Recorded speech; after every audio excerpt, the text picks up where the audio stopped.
कि हमारी वर्दीधारी पुलिस फोर्स हो, अर्धसैनिक बलों के जवान हो या सेना के,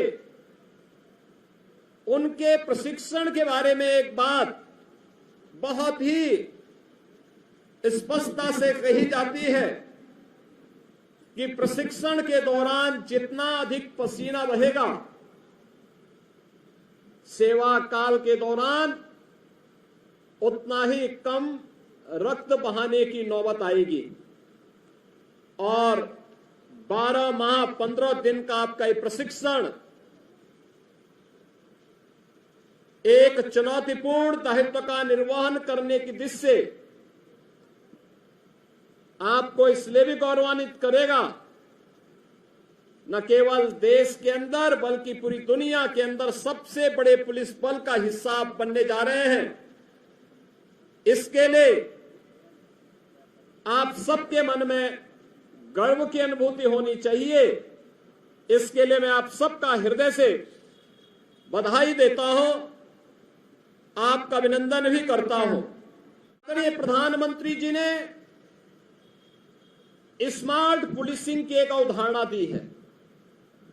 ये स्मार्ट पुलिसिंग जो स्ट्रिक्ट भी हो लेकिन उतनी ही सेंसिटिव भी, मॉडर्न हो लेकिन उतना ही मोबाइल भी, अलर्ट हो लेकिन अपने कार्य के प्रति उतना ही अकाउंटेबल भी हो, रिलायबल भी हो लेकिन रिस्पॉन्सिव भी हो, टेक्नो सेवी एंड ट्रेंड हो।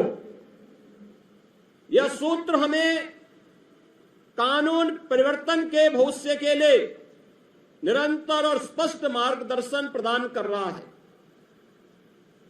हम सब जानते हैं, जांच एवं दंड के पुराने तरीकों से आगे निकलकर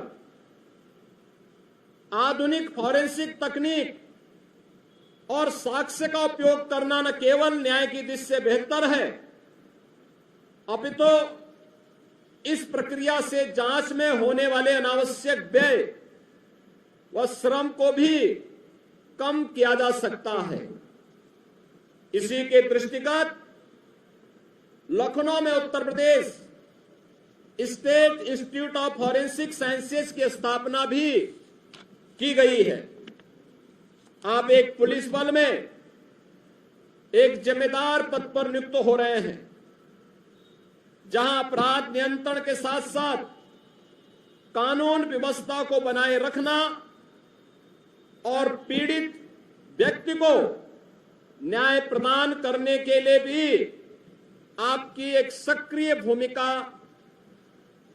का निर्वहन होना है। सेवा में चुनौतियां कभी खत्म नहीं होती।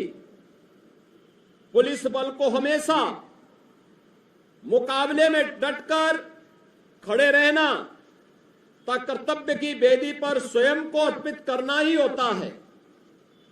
समाज का जनमानस में पुलिस की यूनिफॉर्म को देखकर सुरक्षा और विश्वास का भाव जागृत होना चाहिए।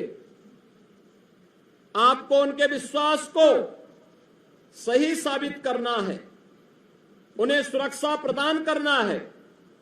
आपकी दक्षता और कर्तव्य परायणता ही किसी पीड़ित की पीड़ा को कम कर सकती है, उसके चेहरे पर मुस्कान ला सकती है। एक संवेदनशील पुलिस अधिकारी के लिए शीर्ष आयामों की कोई कमी नहीं है। यदि वह चाहे तो अपने आचरण से जनमानस की कसौटियों पर खड़ा उतरते हुए अपने कर्तव्य निष्ठा तथा ईमानदारी से उदाहरण प्रस्तुत कर सकता है। किसी भी प्रदेश में सुशासन की नींव अपराधों की रोकथाम और कानून व्यवस्था की स्थापना से मजबूत होती है। यह तभी संभव हो सकता है जब प्रदेश में उत्तरदायी पुलिसिंग व्यवस्था और व्यावसायिक रूप से दक्ष संवेदनशील पुलिस बल हो।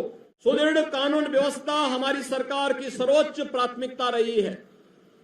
इसके लिए हमारी सरकार की अपराध एवं अपराधियों के प्रति जीरो टॉलरेंस की नीति है। पुलिस व्यवस्था को सुदृढ़ करने के लिए वर्तमान में हमारी सरकार ने अनेक रिफॉर्म किए हैं। पुलिस का आधुनिकीकरण किया है। पिछले 7 वर्ष में पुलिस बल में नई भर्तियों को लेकर के संसाधनों की उपलब्धता में अपार वृद्धि हुई है। प्रदेश सरकार द्वारा पुलिस को सुदृढ़ करने के लिए 1,60,000 से अधिक पुलिस कार्मिकों की भर्ती भी की गई है। अभी हाल ही में आपने देखा होगा कि उत्तर प्रदेश में 60,200 से अधिक पदों पर चयन की प्रक्रिया को आगे बढ़ाते हुए लिखित परीक्षा सफलतापूर्वक सकुशल संपन्न की गई।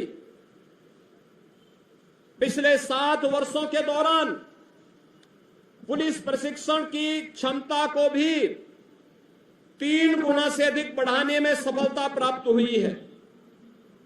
मिशन शक्ति के अंतर्गत महिला सशक्तिकरण के लिए लखनऊ, गोरखपुर तथा बदायूं में महिला पीएसी बटालियन की स्थापना का कार्य तेजी के साथ आगे बढ़ा है।